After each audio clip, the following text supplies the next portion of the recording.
right, this is the 5th time or 6th time. It's so easy to hit a button and turn this thing off.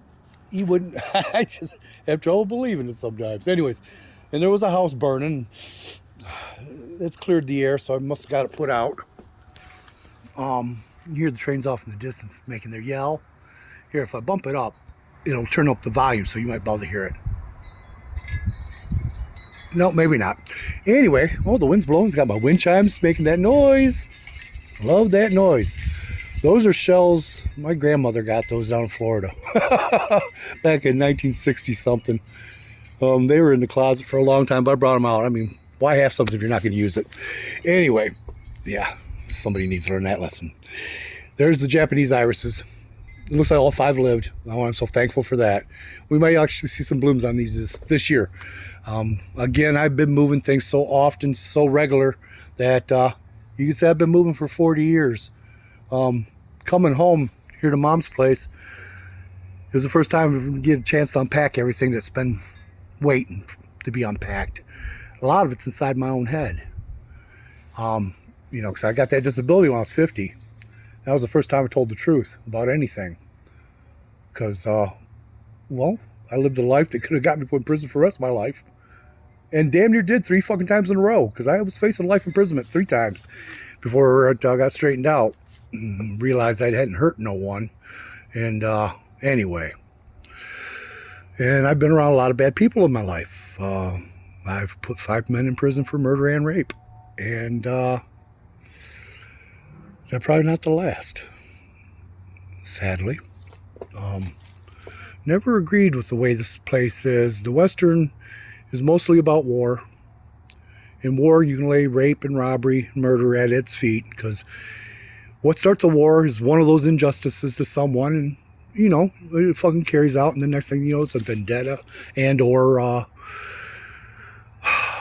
lot of people, a civilized man, I guess, wouldn't understand.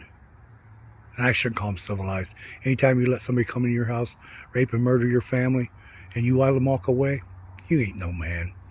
Anyway.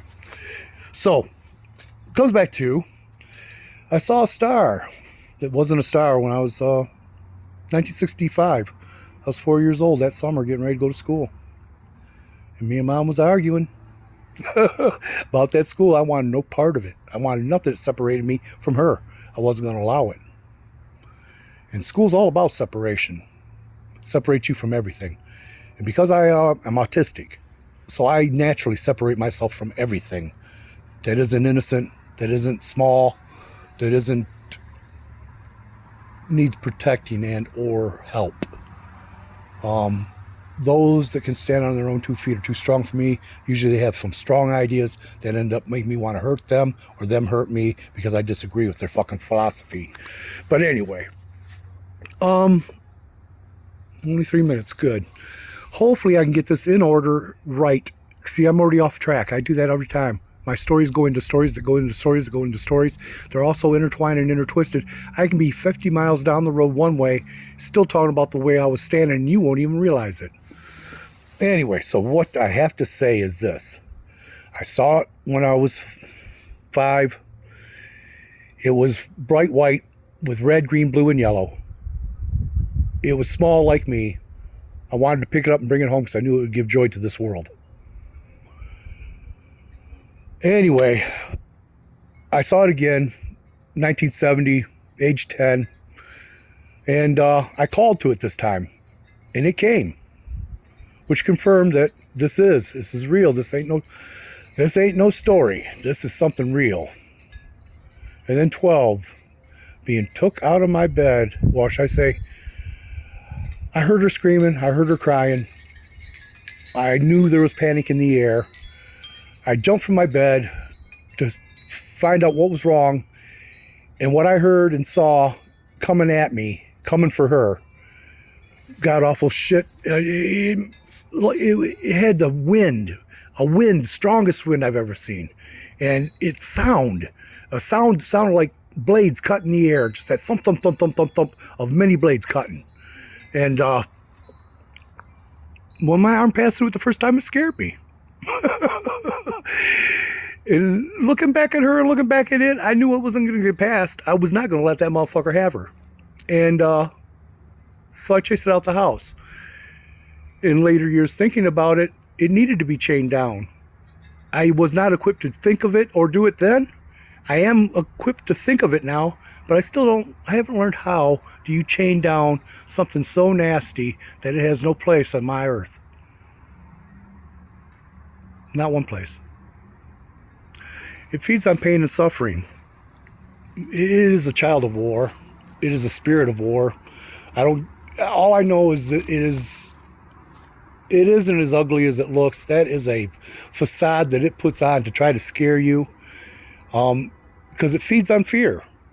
And it has no power. It's powerless without somebody in this dimension that it can work through. And sometimes I blame the politicians for this. I think somebody high up, when you see the systems as they are, they're not fit for child. They're not fit for woman. They don't protect. They do not serve. They show in the ability to create more pain and suffering than to alleviate.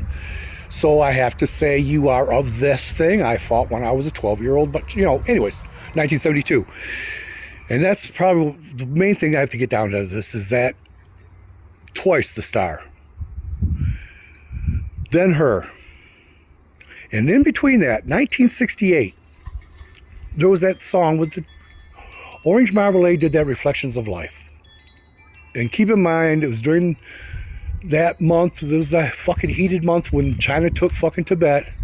And I was having those nightmares every night that the world was going to end. And every dream was different. Everyone had a bad fucking ending. Some even I died in. But the outcome of it was that monster I talk about. That one tattooed on my back. It might be the last fight. Maybe this time we do get to chain that fucking thing down. But anyway, all I wanted to say is this. I cried through that whole fucking song. Tibet's always been a key issue of it, and so has Kashmir. That star is the same. When you talk about a star that ain't a star, look at Tibet. You'll find a star that ain't a star.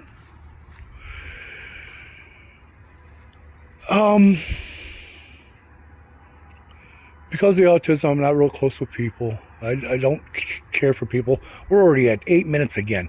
My golly. Anyway, okay, here we are. I will just let this go. I have more words in me than there is room for you. Or should I say, no one's going to even sit and listen to all this. And someday it's going to be important. I can guarantee that. If not, it's going to be blindsided. Because if I ever get that ship, I will whip down on something so quick, it'll be the can of whip ass you never heard of, never seen of, but you'll remember it for fucking ever.